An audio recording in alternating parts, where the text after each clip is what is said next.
স্বরাষ্ট্র মন্ত্রণালয় ঘেরাওয়ের হুঁশিয়ারি গণ অধিকার পরিষদের। গণ অধিকার পরিষদ দলের মুখপাত্র ফারুক হাসানের উপর হামলাকারীদের 24 ঘন্টার মধ্যে গ্রেপ্তারের আলটিমেটাম দিয়েছে। এই সময়ের মধ্যে গ্রেপ্তার না করলে স্বরাষ্ট্র মন্ত্রণালয় ঘেরাও করা হবে বলে হুঁশিয়ারি দিয়েছেন। রোববার 5 জানুয়ারি কেন্দ্রীয় শহীদ মিনারে ফারুক হাসানের উপর হামলার প্রতিবাদ ও হামলাকারীদের গ্রেপ্তারের দাবিতে আয়োজিত বিক্ষোভ সমাবেশের দাবি জানান দলটি। বিক্ষোভ শেষে গণ অধিকার পরিষদের সভাপতি নুরুল হক নূরের নেতৃত্বে একটি মিছিল শাহবাগ থানার দিকে যায়। সমাবেশে নূর বলেন, আগামী 24 ঘন্টার মধ্যে হামলাকারীদের যদি গ্রেপ্তার করা না হয় তবে আমাদের নেতাকর্মীরা ব্যবস্থা নেবে। এই হামলায় নেপথ্যে বারবার সার্জিসের নাম আসছে। আশা করি সে তার অবস্থান পরিষ্কার করবে। এই হামলার পেছনে বিদেশি ষড়যন্ত্র থাকতে পারে।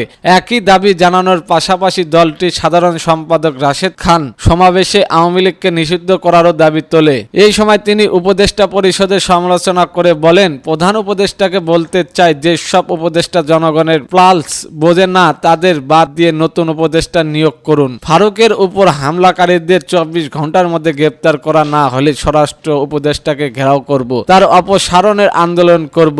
এর আগে বিকেলে রাজধানী কেন্দ্রীয় শহীদ মিনারে জাতীয় বিপ্লব পরিষদ আয়োজিত নাগরিক সমাবেশে গণ অধিকার পরিষদের সিনিয়র সভাপতি ফারুক হাসানের উপর হামলা হয়। অন্তর্বর্তী সরকারের সমালোচনা করে দেওয়ার বক্তব্যের জেরে সবার পরিস্থিতিতে একদল লোক তার উপর হামলা করে। হামলার সময় ফারুক হাসানের উদ্দেশ্যে তারা বলতে থাকে, আমাদের সরকারকে সমালোচনা করছে। হামলা থেকে বাঁচতে গণ অধিকার পরিষদের মুখপাত্র দৌড় দিলে হামলাকারী তার পেছনে দৌড় শুরু করেন এবং তাকে ধরে রক্তাক্ত করেন। তিনি বর্তমানে ঢাকা মেডিকেল কলেজ হাসপাতালে চিকিৎসাধীন।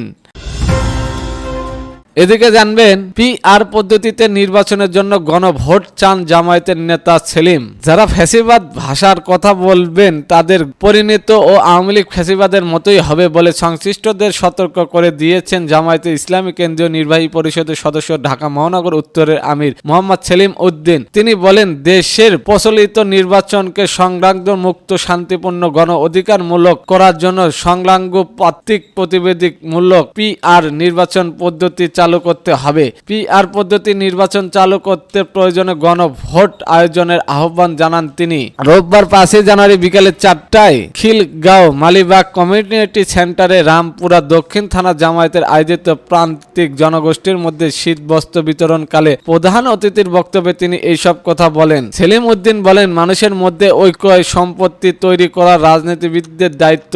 স্বাধীনতার পর দেশের বিদেশে রাজনীতি চর্চা শুরু হয়েছে। এক শ্রেণীর রাজনৈতিক নিজেদের অপরাধ অপকর্ম সন্ত্রাস চাঁদাবাদী ও টেন্ডারবাজি দুর্নীতি ও লুটপাটকে ঢেকে রাখার জন্য জাতিকে পরিকল্পিতভাবে বিভক্ত করে রেখেছে। মূলত তারাই দেশের প্রচলিত রাজনৈতিক সংগ্রামপূর্ণ ও অস্থিতিশীল করে রেখেছে। দেশপ্রেমী ছাত্র জনতা তাদের এই অপরাধ রাজনীতি আর চলতে দেবে না। তারা অতীত বৃহত্তম থেকে বেরিয়ে আসতে না পারলে জনগণ ঘুমিয়ে ঘুমিয়ে তামাশাও দেখবে না। যারা এখনো জনগণকে বোকা ভাবে তাদের পরিণত স্বৈরাচারের চেয়েও ভয়াবহ হবে। তিনি সবাইকে নৈতিকবাচক বৃহত্তর থেকে বেরিয়ে এসে জাতীয় রাজনীতি ইতিবাচক ধারা প্রবণতার আহ্বান জানান। তিনি আরো বলেন, অবাধ্য গণতন্ত্র আইনের শাসন সাম্য মানবিক মূল্যবোধ প্রতিষ্ঠানের জন্য দেশ স্বাধীন হলেও রাজনৈতিক ব্যর্থতার কারণে আমাদের স্বাধীনতা অর্থবহর হয়ে উঠেছে। বিশেষ করে স্বাধীনতার পর আমাদের গণতন্ত্র গণতান্ত্রিক মূল্যবোধ প্রাতিষ্ঠানিক ভিত্তি পায়নি।